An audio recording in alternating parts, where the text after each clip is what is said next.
Ndabasuje kandi mbahaye ikaze by'umwihariko ku bakunzi ba Tijab Media. Uyu munsi turi ku itariki 11 byumvikane neza ko turi mu ntangiriro z'umwaka. Uyu munsi hari inkuru irimo kubica bigacika aho ibinyamakuru byinshi cyangwa se hafi ya byose birimo kuvuga kuri iyi nkuru. Iyi nkuru rero ikaba ari y'umusore witwa Ishowspeed ukomoka mu gihugu cya Amerika. Akaba ari umusore muto cyane kuko afite imyaka 20 gusa.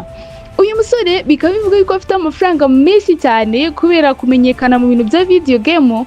Ibi bintu rero bikaba bivuga ko bimwinjiriza amafaranga menshi cyane ndetse buri muntu uri hano adashobora kubasha kwifasha kuyabara. Muri iki kiganiro ngiye kubwira uburyo Ishowspeed yinjiza amafaranga, uburyo yinjizaga mbere yuko atangira urugendo rwo kuzenguruka Afrika cyangwa se na nyuma yuko Afrika ari kwizenguruka. Ushobora kwibaza uti se koko aya mafaranga arayabona cyangwa se bari kubeshya, ni gute yinjiza ava hehe? Rero icyo nakubwira cyo cya mbere muri iki kiganiro, amafaranga ya Ishowspeed aturuka kuri YouTube ads, donation and sponsorship. Muri iki kiganiro rero tugiye kubigarukaho neza, tubabwire uburyo amafaranga aboneka. Ubusanzwe iyi mikino Ishowspeed akina ni imwe mu mikino imuzanira amafaranga menshi cyane, igikundiro, kumenyekana ndetse n'ibindi bintu byinshi. Gusa bivugwa yuko na mbere yuko atangira gutegura urugendo rwo kuzenguruka Afrika yashoboraga kwinjiza amadolari angana n'ibihumbi 20 kugera ku bihumbi 70 aturutse kuri YouTube ads gusa. Ariko nanone amakuru akavuga yuko mu kwezi kwa mbere umwaka wa 2025 yashoboraga kwinjiza amadolari angana n'ibihumbi 50 kugeza ku bihumbi 70. Kuri aya madolari rero iyo ubariyemo cyangwa se iyo wongeyemo amafaranga aturuka kuri super chats, subscription, donation ndetse n'amasezerano yamamaza, uba usanga bimuha amafaranga menshi cyane, amafaranga y'akayabo, amafaranga buri muntu wese atabasha kwigondera gutunga, aho usanga agejeje mu madolari ibihumbi 400 ndetse kugeza ku madolari ibihumbi 600. Ushobora kwibaza uti ariko ubundi kubera iki twumva Ishowspeed akomeye cyane cyangwa se afite amafaranga menshi cyane? Dore zimwe mu mpamvu zituma abona amafaranga menshi cyane.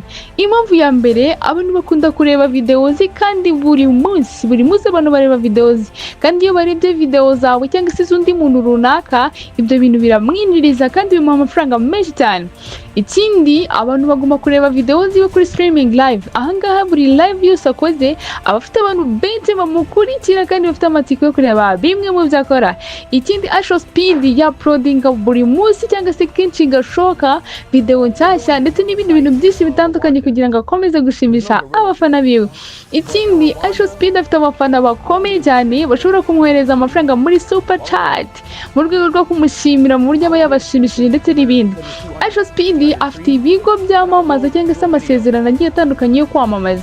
Ikindi wamenye kandi, Ishowspeed afite ibintu byinshi, ibigo byamamaza, imyenda yo kwamamaza ndetse n'ibindi bintu byinshi. Ibi rero iyo bihuye bigahurira hamwe bimuha amafaranga menshi cyane, nawe ubwabona koko afite amafaranga menshi, mu igikundiro, kwamamara ndetse n'ibindi bintu byinshi bitandukanye. Kimwe mu bindi bintu ushobora kumenya kuri uyu Ishowspeed nuko n'uru rugendo arimo gukorera muri Afrika rugomba kuzongera amafaranga yiwe cyangwa se umutungo. Ushobora kwibaza uti kubera iki?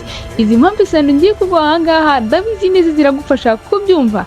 Impamvu ya mbere nuko ari kurebwa n'abantu benshi cyane. Uko rero Ishowspeed arebwa n'abantu benshi cyane, ibi bizatuma yongera kubona amafaranga menshi, nanone yiyongera kuri yayandi atunze. Impamvu ya kabiri nuko azabona abafana bashyashya cyangwa se abandi bantu bamukurikirana bashyashya. Nkuko mubizi, muri Afrika hari abantu benshi batari bamuzi ariko batangiye kumubona ndetse no kumukurikira. Ibi nabyo nandi mahirwe yo kubona amafaranga menshi cyane. Impamvu ya gatatu nuko ushobora kubona amafaranga aturutse kuri super chat. Aya mafaranga nayo abafana bamukunda cyangwa se bamukunze bo muri Afrika bagomba kuyamuha, nayo kandi akiyongera kuri ya mafaranga ye atunze. Impamvu ya kane nuko akora amashusho menshi atandukanye kandi arebwa cyane. Buri shusho ya uploadinze cyangwa se buri shusho ashyize hanze irarebwa cyane kandi bimwongerera amafaranga. Ubu buryo nabwo rero buzamuha uburyo bwo kongera umutungo we cyangwa se amafaranga ye. Impamvu ya gatanu nuko akomeje kubona amasezerano menshi yo kwamamaza, kuba hari ibigo ashobora gusinyana nabyo kugira ngo abyamamarize. Ubu buryo nabwo bukaba buzamwongerera umutungo cyangwa se amafaranga atunze. Ushobora kwibaza uti ariko si ubundi mbere ko Ishowspeed aza muri Afrika, ese iwabo cyangwa se aho yaturutse byari byifashe bite? Ubusanzwe Ishowspeed ni umuntu uzwi cyane ukorera amafaranga menshi cyane kandi buri kwezi. Ikindi ni umusore uzwi ku rubuga rwa YouTube, abantu benshi baramuzi kandi baramukurikirana. Ubwo yaje mu Rwanda rero ku munsi w'ejo hashize ndetse uyu munsi akaba ari muri Kenya, biratuma urugendo rwe rukomeza kugenda neza ndetse abona abantu benshi bashyashya bamukurikirana. Niba muri Afurika batari bamuzi cyane, uyu munsi rero baragenda bamumenya cyangwa se uko iminsi iragenda ishira iminsi 28 agomba kuba yarabonye abantu bashyashya bamukunda kandi bamukurikira. Kugira bamukunda benshi cyangwa se bamukurikira benshi ni amahirwe, ni umugisha, ni ibintu byiza ku buzima bwiwe kuko bizakomeza kongera amafaranga ndetse n'igitinyiro n'igikundiro muri rusange. Hanyuma rero ndabashimiye ko mwabanye nanjye muri iki kiganiro. Ikinyamakuru ni TJ Media, nk'ibisanzwe turabakunda cyane. Bayi warakoze subscribe, ni byiza cyane, ariko uba utarakora subscribe ndagushishikariza kuyikora kugira ngo ujye ubana natwe umunsi ku wundi tubagezeho inkuru z'imbere mu gihugu cyangwa se hanze y'igihugu. Njye mwari kumwe, nitwa Josiane, nawe ubutaha mu bindi biganiro.